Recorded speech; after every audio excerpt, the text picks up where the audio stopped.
Somewhere in the ocean right now, there are nuclear bombs the United States military lost and never found, not decommissioned, not disarmed, lost, sitting on the seafloor in some cases for over 60 years, and nobody has ever recovered them.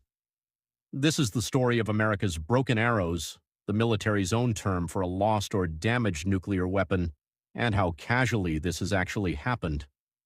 The most well-documented case is off the coast of Tybee Island, Georgia. In February 1958, a B-47 bomber carrying a live hydrogen bomb collided midair with a fighter jet during a training exercise near Savannah. The bomber was damaged and losing altitude fast. To keep the aircraft from crashing with a live nuclear weapon still attached, the crew jettisoned the bomb into the shallow waters off Tybee Island before making an emergency landing. The Air Force searched for over 2 months. They never found it. The search was eventually called off, and the official record states the bomb remains buried in sediment somewhere off the Georgia coast to this day. Now here's where it gets more complicated than it sounds. The weapon involved was a Mark 15 hydrogen bomb.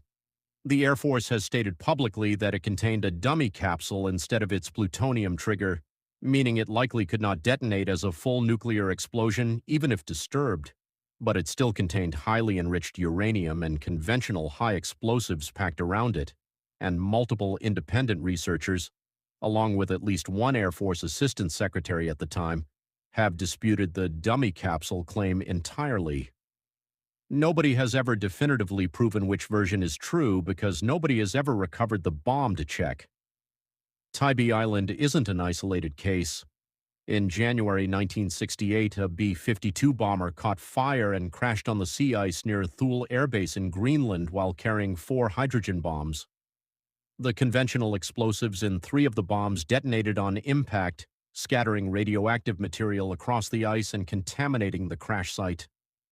The 4th bomb's secondary stage, the part containing enriched uranium and thermonuclear material, was searched for extensively using submersibles in the frigid waters beneath the ice. Danish and American recovery teams spent months searching. Declassified documents later confirmed that a section of the weapon was never recovered and is presumed to still be on the seafloor beneath the Greenland ice sheet. Then there's the case of the USS Scorpion, an American nuclear submarine that vanished in the Atlantic in May 1968 with 99 crew members aboard. Its wreckage was eventually located roughly 400 miles southwest of the Azores, more than 2 miles deep. Along with the crew who were lost, the submarine was carrying 2 nuclear-tipped torpedoes at the time it went down. Those weapons remain in the wreckage on the ocean floor, monitored periodically by the Navy for radiation leakage, but never recovered. By some counts, the U.S. military has officially acknowledged at least 6 broken arrow incidents in which a nuclear weapon was lost and never recovered, spanning multiple decades of the Cold War. Some researchers argue the real number, counting incidents that remain partially classified, is likely higher. So why not just go get them? In most cases, the honest answer is a mix of depth, cost, and risk. Recovering a nuclear weapon from 2 miles underwater or from beneath an active ice sheet is an extraordinarily difficult and expensive engineering problem, and disturbing a weapon that may still contain radioactive material introduces exactly the kind of environmental and safety risk the recovery is supposed to prevent. In several cases, including Tybee Island, the military's official position has shifted over the decades from actively searching to assessed as low risk to leave in place, a phrase that effectively means the search was abandoned once it stopped seeming worth the cost.